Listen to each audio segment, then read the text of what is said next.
Hello everybody, my name's Liam and today we're going to be talking about exchange rates.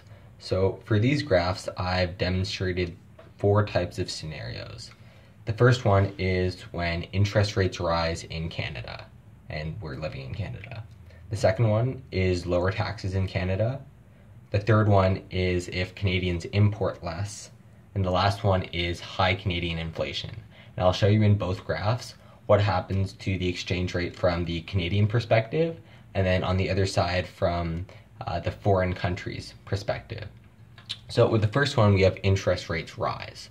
So when interest rates rise in a country, foreign investors want to buy Canadian bonds because that means those bonds yield higher returns with that higher interest rate. So what's going to happen is foreign investors are going to demand more Canadian investments, which means a higher demand for Canadian dollars.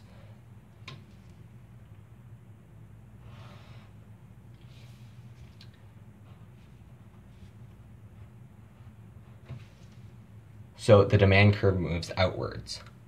On the other hand, for these foreign investors to be able to buy these Canadian investments, they have to supply their foreign currency. So that means the supply of a foreign currency will increase.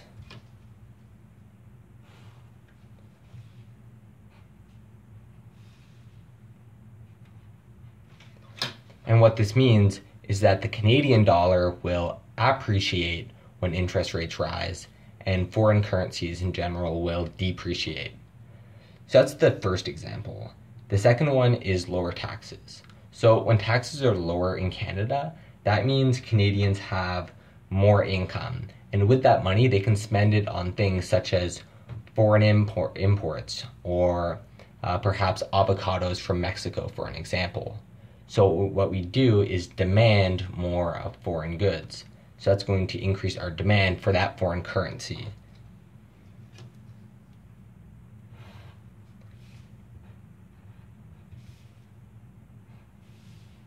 So you can see that there. However, for us to be able to buy more of those foreign goods, we need to supply our own Canadian currency to make that happen. So on our graph, supply is going to increase. And then what happens is we have an appreciation of the foreign currency while a depreciation of our own currency. And we can see that by drawing some lines here. So with Canada,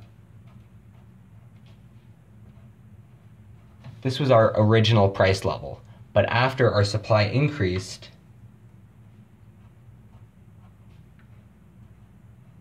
our new price level is much lower, and that indicates the depreciation of our currency. Now, the third situation is if Canadians import less. This would likely be due to a change in tastes in terms of what Canadians like to buy on foreign markets.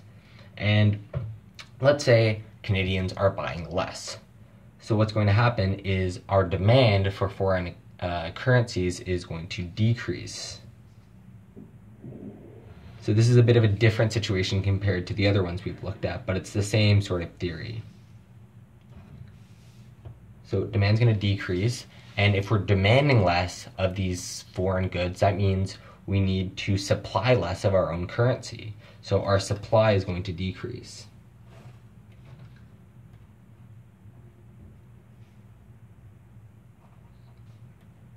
So what we can see here happened is the foreign currency depreciated because we were at this price level, this exchange rate, and then went all the way down here. And then from the Canadian perspective, our supply, when it decreased, our exchange rate increased. So we had an appreciation, other countries have a depreciation. And the third example is Canadian inflation.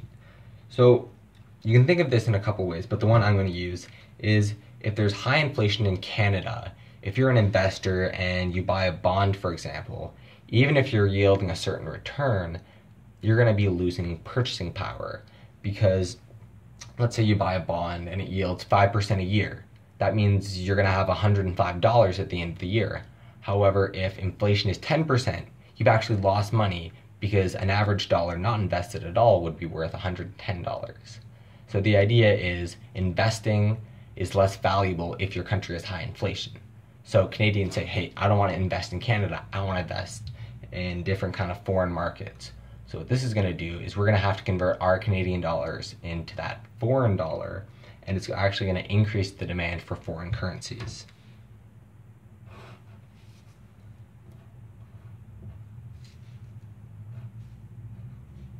And what this does is, once again, it increases our supply because we have to supply Canadian dollars to buy these foreign bonds or other kind of securities.